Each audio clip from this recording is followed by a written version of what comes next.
My wife's best friend has always tried to insert herself in my life, and when my wife was knocked out, she tried to get inserted and cried grape when I refused her advances and decked her in the face. I, 35M, have been with my beautiful wife, 34F, for close to 10 years, and we have no kids as of now.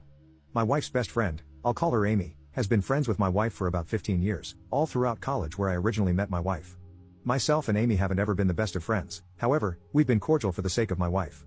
I've always found her to be obnoxious, loud, and entitled, the kind that inserts herself into any and every conversation, whether that be on a night out with friends or a private conversation.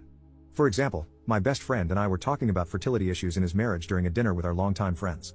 We were quiet enough so that nobody could hear us over the chatter, yet she found a way to be nosy and make a comment on how she would off herself if she couldn't do the one thing a woman was made to do. This pissed off my best friend and his wife to the point where they excused themselves and left early to go home. Now on to the actual situation at hand. Amy's boyfriend, I'll call him Khalid, had left her due to her annoying personality. I think it was more of a build-up, but what set him off was when Amy purposely did not feed their dog while he was on a work trip, because he was sleeping while she was drunk and calling him to pick her up. That's only the tip of the iceberg. Amy has always been weird with me. She has constantly tried to DM me on Instagram, trying to make conversation about gossip in our friend group or completely random things, and I have always ignored her. My wife has always seen past her strange behavior, and she refused to believe her dearest best friend would have ill intentions. Anyway, after their breakup, Amy came over to our house to see my wife. My wife was feeling ill on this day, so she took some meds to help her fall asleep and was out within an hour. I could not ask Amy to leave in the state she was in, so for my wife's sake, I suggested she could sleep in the guest bedroom. She agreed and went to bed. I was in the kitchen cleaning up after dinner, and she waltzed into the kitchen with nothing but undergarments on. She acted shocked and claimed she didn't know I was still in the kitchen. I felt extremely uncomfortable and decided to call it a night. However, she started undressing and approaching me, telling me how my wife doesn't have to know and she's seen the way I've looked at her. I was completely baffled and told her she'd gotten the wrong idea and should be ashamed to do this to her own best friend while I tried to scurry out of the kitchen. However, she practically leapt in front of me and touched my manhood through my pants.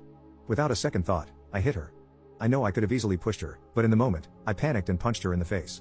She started wailing, enough that my wife woke up and stumbled into the kitchen to see her best friend, exposed and bruised. She then went on about how I tried to grape her and that I'm a disgusting human being and she should divorce me. I snapped back that she approached me, undressed, and a rejection wasn't enough for her to back off, so I punched her, hence the bruise. My wife didn't say anything. Instead, she fainted and fell on her side, and I immediately brought her to the hospital. My wife is now okay but refuses to talk to me about what happened. On the other hand, Amy has now accused me of attempting to grape her in our friend group. The majority of people don't believe her, but there's a few who always believe a grape accusation. The other half told me I messed up by punching her and fueling this anger. Amy has ruined my life, and I'm afraid my wife will divorce me and this goes to court. I've already contemplated sewer slide many times.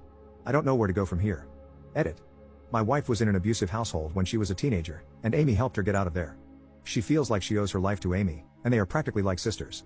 Also, Amy was not drunk that night. Update 1. First of all, I want to thank everyone for their support, input, and advice, which I have used profusely in this situation. For the people who proceeded to say I should have smashed with Amy or me calling me a sicko, I truly hope you find peace in your lives. Now on to the update. A lot has happened in the past 9 hours. Someone made a suggestion to text Khalid, and so I did. Khalid was just as distraught as me and admitted that this was, in fact, not the first time she has screamed grape, just like some of you had suspected. She has threatened to scream grape to force Khalid to stay in the relationship with her. He got out of it by installing cameras without her knowledge and contacting a lawyer in case she went through with her claims. This worked in my favor, and he was very supportive and sympathetic.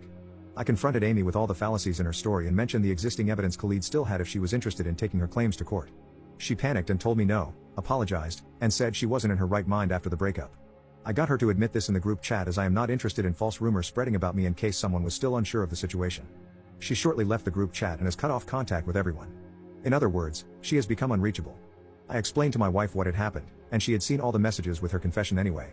My wife told me she genuinely didn't know who to believe and was contemplating divorce in that moment. I was heartbroken. I told her I needed time to process everything that had happened in the past 14 hours, and I will be sleeping in the guest bedroom tonight. I am happy she believes me now, but it doesn't sit well with me that it took an actual confession out of Amy for my wife to side with me. I have been with my wife for 10 years and would expect her to know me better than that, but at the same time, she didn't know Amy was capable of something like this in 15 years. My marriage has definitely taken a hit with this situation. Although I love my wife and have seen past every other time she has defended Amy, this situation is something I can't get over overnight. I thank you all for helping me navigate this situation. Edit. I am very aware and understanding of my wife's situation. She feels indebted to Amy, and there's definitely a power play at hand. However, my wife has laughed off the incident and dismissed the fact of how traumatizing it was for me. She still refuses to see Amy as the villain and is blaming it on the emotional heartbreak of her breakup. Update 2. So it's been a bit over 2 months since the incident occurred. Needless to say, it's been a hectic 2 months. I tried to make it work, I really did. For 2 months, I tried to brush it off and dealt with my wife still having frequent hangouts with Amy and telling me about them all excitedly as if her own best friend didn't just try to smash with me. However, the last straw was a few days ago when my wife was telling me how she and Amy are planning a trip to Greece for the summer holidays and how she can't wait to finally have a break from life's stresses. I simply said nothing and walked away from her. She followed me and asked me if everything was okay, and I straight up told her how I can't believe she would dismiss the fact that Amy accused me of grape when in actual fact she forced herself onto me. I told her how when it came to Amy, she believed her and was willing to divorce me on the spot, but when it came to me, she brushes it off and continues to have her girly hangouts with the very friend who tried to destroy our marriage. I blatantly told her she doesn't care for me. My wife started bursting into tears and had the audacity to ask me, at that again? Why can't you just get over it? I don't know why I thought she would have listened now. I had enough at that point and told her we're getting a divorce. I walked away and started to pack my suitcase as she tried her hardest to stop me. She pulled my shirt, hit me, threw things, and went from calling me names to begging me to stay. I walked out and am now staying at a hotel while she and her family blow up my phone. I don't know what to do.